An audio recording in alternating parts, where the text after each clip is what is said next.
Greetings, I'm Susan Dowell, and I'm here today to talk to you about the power of negative self-talk. Now, I'm not sure that all of you are aware of how much you do it, but it is an extremely common experience, particularly when we're in stressful situations.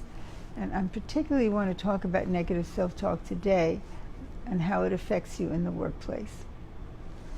How often do you sit down when there's a problem, when you're facing a difficult boss or an angry coworker, and blame yourself, saying that was a stupid thing to say, or why didn't I think before I did that, or how could I say something like that? How many times do you think that? And what effect does that have on your experience of yourself in the workplace?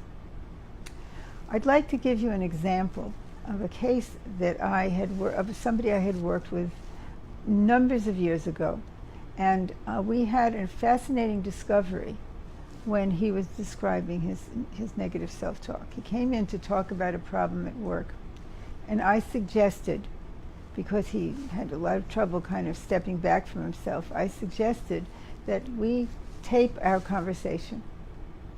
You know, on the phone now you can do that very easily. So I said, let's just record your conversation and your description of your negative self-talk and take it home and see what you learned from it. So we went through a whole session where he was describing just how angry he was at different people in the office and how he talked to himself about how the ways that he was handling things and distress about how he handled things. And he went home and called me up 2 days later saying that he had an epiphany. Listening to the talk made him suddenly realize how much all of his angry talk towards himself sounded just like his father's voice. How much he was not really paying attention to his feelings, but bullying himself in a certain way.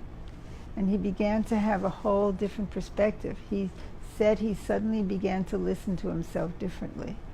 And so over the week, he started to take notes on himself. He started to be aware of when he was slipping into an old way of talking to himself.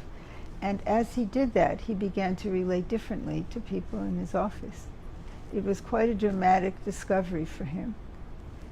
Really a dramatic discovery for him. And he came in and we talked about how he can continue to learn from this.